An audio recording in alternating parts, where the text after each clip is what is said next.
Well, thank you so much, Jerry, dear friend, Naropa University graduating class, relatives, friends. I'm deeply moved and I'm profoundly grateful to be here. This is a wonderful moment in everyone's life, and I'm going to take just a brief moment of personal time to say it's doubly wonderful for me because not only is my wife here, but my son and his wife and my two little granddaughters, ages 8 and 6, are here. And you guys know who I mean, right? Okay, good. And I just want to say a word about them because I've been thinking a lot about them in the Naropa context. So 2 years ago, my wife and I were in Golden, and we were hiking in the foothills with Naya, then 6 years old, and Kiara, age 4 at the time. And Naya they both were hiking barefoot up these rocky trails. And I finally asked Naya, how can you do that? It hurts me to just watch you walk this terrain barefoot. And she very quickly and instinctively said, well, I'm a nature girl. Nature loves me and I love nature, except for the spiky parts. At which point Kiara, then 4, wanted to say something about herself, and she said, and Grandpa, I'm a vegetarian, except for bacon. So my sense is that these two fit the Naropa vibe. Would you agree?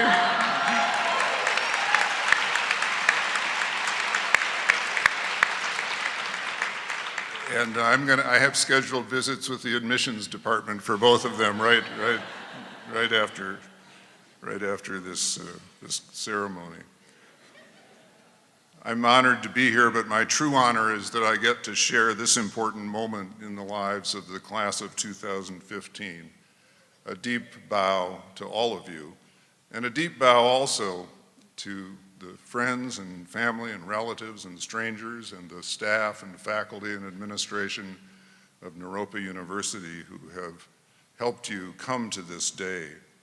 Naropa is a very special place. I think some of you know that the contemplative teaching and learning movement is now getting traction in higher education around the country. It's slow, but it's coming to an extent one could not have imagined 40 years ago when this university was founded, let alone even 30 or 20 years ago. And Naropa has planted those seeds. This is a granary of something that's now growing. Our task is to let the world know where the granary is. So let's try to do that. Get the word out. I have tried to be your emissary. I want to do that on into the future because I think what happens here is a very important contribution, not only to you as individuals, but to higher education and to the world at large. I have 2 modest graduation gifts for the class of 2015. I wish I had more to offer, but for now, this. The first is 6 brief suggestions about the road ahead of you. And the second is a promise to stop talking in about 12 minutes so that you can get on that road sooner rather than later. My first suggestion is simple. Be reckless when it comes to affairs of the heart. All right? Now, since half of you misinterpreted that,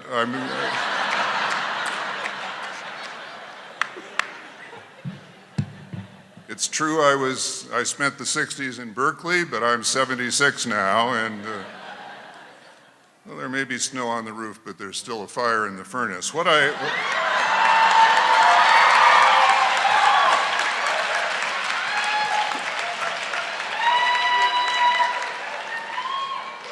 Anybody know CPR? I don't know.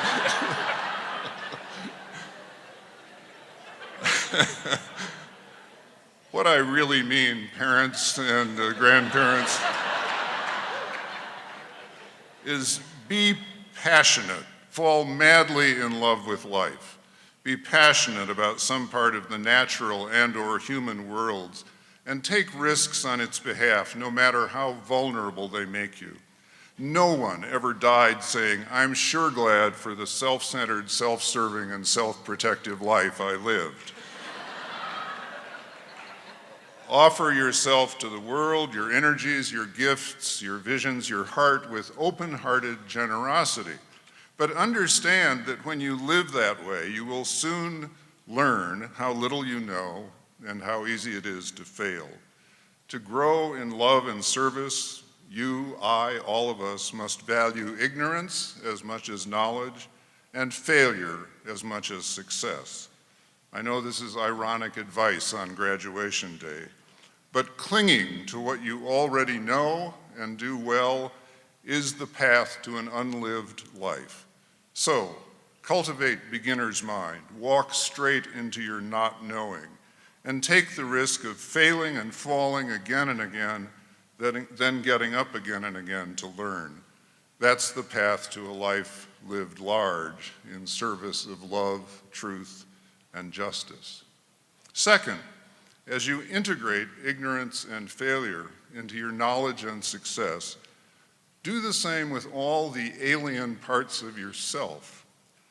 Take everything that's bright and beautiful in you and introduce it to the shadow side of yourself. Let your altruism meet your egotism. Let your generosity meet your greed. Let your joy meet your grief. Everyone has a shadow, even Buddhists, even Quakers, even high-minded people like us, especially high-minded people like us.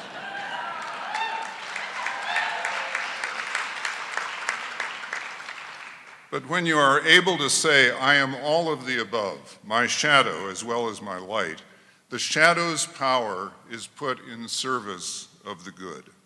Wholeness is the goal, but wholeness does not mean perfection. It means embracing brokenness as an integral part of your life. As a person who, as Jerry said, has made 3 deep dives into depression along the way, I do not speak lightly of this. I simply know that it is true. As you acknowledge and embrace all that you are, you give yourself a gift that will benefit the rest of us as well. Our world is in desperate need of leaders who live what Socrates called an examined life. In critical areas like politics, religion, business, and the mass media, too many leaders refuse to name and claim their shadows because they don't want to look weak.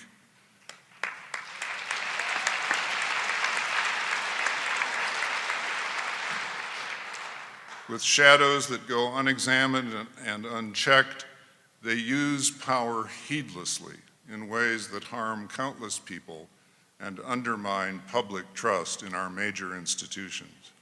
If you value self-knowledge, you will become the leaders we need to help renew this society.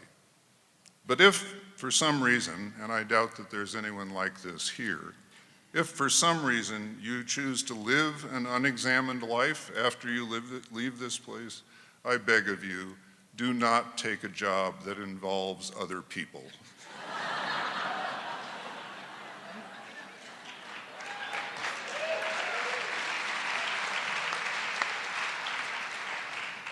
Third, and critically important, as you welcome whatever you find alien within yourself, extend that same welcome to whatever you find alien in the outer world.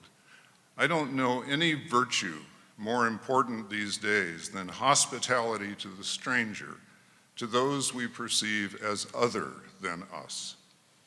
The old majority in this society, people who look like me, is on its way out.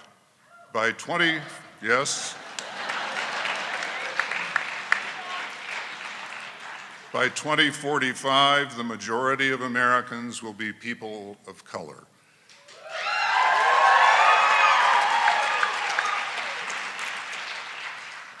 The sad fact is that many in the old majority fear that fact, and their fear shamelessly manipulated by too many politicians, is bringing us down.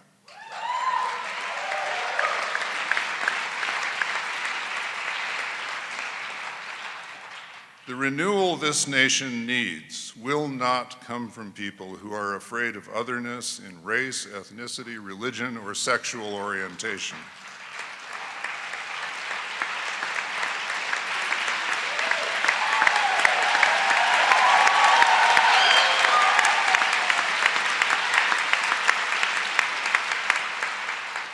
It's because of that fear that our once vital society is gridlocked and stagnant, and our main hope for renewal is diversity welcomed and embraced.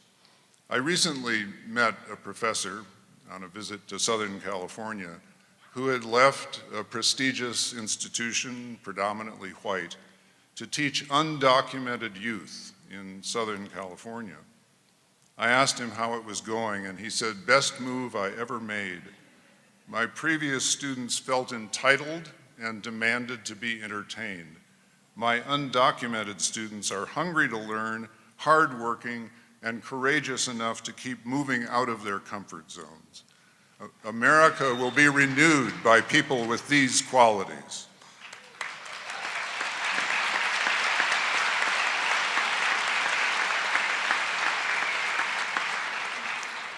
And if we who have privilege and power will welcome them, collaborate with them, and help remove the obstacles in their way, 2045 will be a year of great promise for all of us. Fourth, take on big jobs worth doing, jobs like the spread of love, peace, and justice.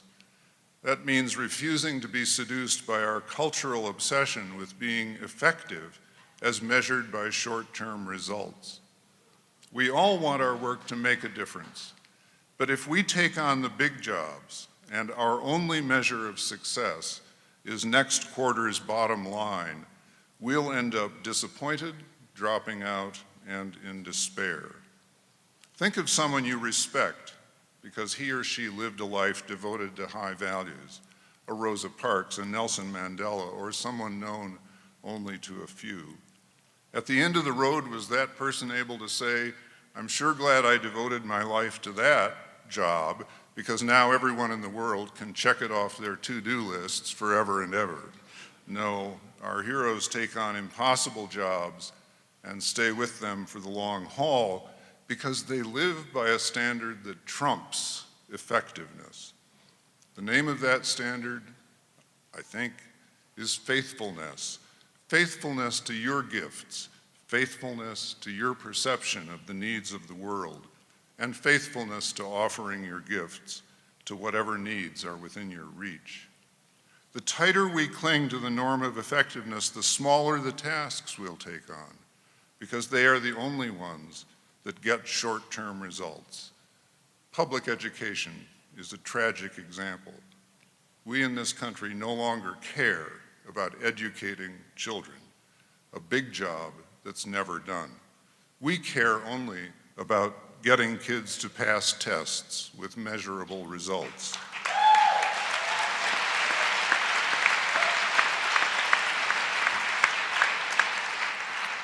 And we care about that whether or not, or without even considering whether they measure anything that matters. In the process, we're crushing the spirits of a lot of good teachers and vulnerable kids.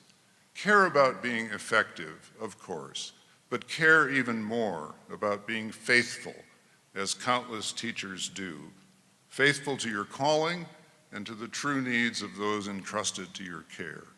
You won't get the big jobs done in your lifetime, but if at the end of the day you can say, "I was faithful," I think you'll be okay.